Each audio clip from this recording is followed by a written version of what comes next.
بسم اللہ الرحمن الرحیم۔ چہل احادیث کا سلسلہ چل رہا تھا۔ حدیث نمبر 30 ہم پڑھ چکے ہیں۔ اس کے ضمن میں قرآن پاک کی 2 آیات بھی ترجمہ تفسیر کے ساتھ پڑھ چکے ہیں، اور پھر حدیث مبارکہ کا جو ذخیرہ ہے اس میں سے بھی ہم نے ایک حدیث پڑھ لی تھی، اب اس کی تشریح چل رہی ہے۔ ہم نے پڑھا تھا کہ قطات اور نمام میں کیا فرق ہے، اس کے علاوہ ایک اور حدیث مبارکہ پڑھی تھی، پر چغلی کا مقصد پڑا تھا کہ چغل خور چغلی کیوں کرتا ہے، یہ ہم نے پڑھ لیا تھا۔ آج ہم اسی کے ضمن میں چغلی کی جو قباحت ہے، جو شناعت ہے، یعنی چغلی کس قدر سنگین جرم ہے اور گناہ کبیرہ ہے، تو اس کی طرف اشارہ کرتے ہوئے، اس کی اہمیت کو واضح کرتے ہوئے ایک اور حدیث مبارکہ ہے جو کہ بخاری شریف کی روایت ہے، وہ دیکھتے ہیں۔ چنانچہ بخاری شریف میں ہے باب النمیمۃ من الکبائر، جلد 5 صفحہ 2250 پر، اور یہ کتاب ہے دار ابن کثیر پبلشر کی، یعنی یہ کتاب اس مکتبے کی چھپی ہوئی ہے۔ اس کتاب کے مطابق یہ تفصیل ہے جو ذکر کی گئی۔ بہرحال حدیث مبارکہ کا اردو ترجمہ سماعت فرمائیں۔ حضرت عبداللہ بن عباس رضی اللہ تعالیٰ عنہ سے روایت ہے، وہ فرماتے ہیں کہ ایک مرتبہ نبی صلی اللہ علیہ وسلم تشریف لے گئے، مدینہ منورہ کے کسی ایک باغ میں سے گزر رہے تھے، تو آپ نے وہاں دو انسانوں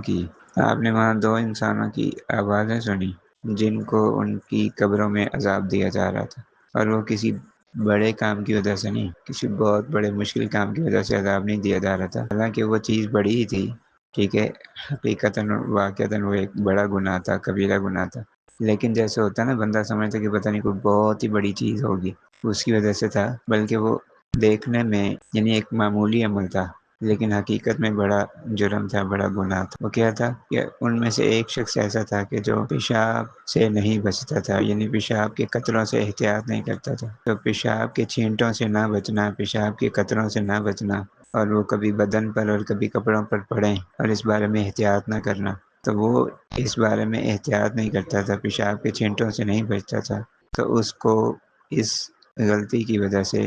قبر میں عذاب ہو رہا تھا۔ وَكَانَ الْآخَرُ يَمْشِي بِالنَّمِيمَةِ، اور دوسرا وہ تھا جو چغلیاں کیا کرتا تھا، چغل خور تھا، اس کو اپنی چغلیاں کرنے کی وجہ سے قبر میں عذاب ہو رہا تھا۔ ان دونوں کی آوازیں آپ علیہ الصلوۃ والسلام کو ایک باغ میں سے گزرتے ہوئے سنائی دیں۔ چنانچہ آپ نے تر لکڑی منگوائی، یعنی ایک شاخ منگوائی، ہری شاخ، کسی درخت سے ٹہنی منگوائی، تو وہ جب ٹہنی آ گئی تو آپ نے اس کے 2 حصے کیے، ایک حصہ، ایک ٹکڑا ایک قبر پر رکھ دیا اور دوسرا ٹکڑا دوسرے کی قبر پر رکھ دیا،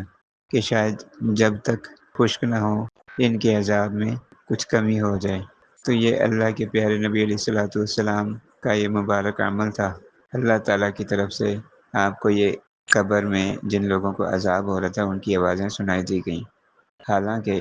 عام طور پر عام انسانوں کو قبر میں اگر کسی شخص کو عذاب ہو رہا ہے تو وہ سنائی نہیں دیتا، لیکن یہ اللہ کے پیارے نبی علیہ الصلوۃ والسلام کا آپ معجزہ کہہ لیں، یا یہ کہ اللہ تعالیٰ کی طرف سے، اللہ تعالیٰ کے حکم سے آپ کو یہ آوازیں سنائی گئیں، تو آپ صلی اللہ علیہ وسلم نے یہ آوازیں سن کر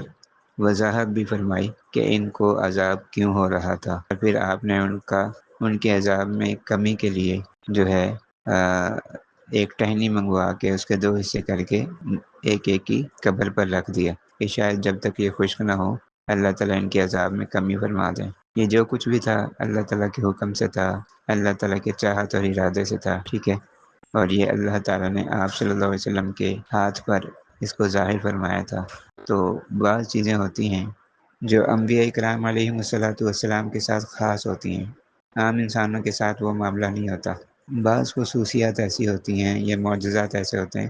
جو ہر نبی کے الگ الگ ہوتے ہیں۔ تو ہمارے نبی، میرے اور آپ لاڈلے اور پیارے نبی حضرت محمد مصطفیٰ صلی اللہ علیہ وسلم کو بھی اللہ تعالیٰ نے بعض ایسی خصوصیات سے یا بعض ایسے معجزات سے نوازا تھا،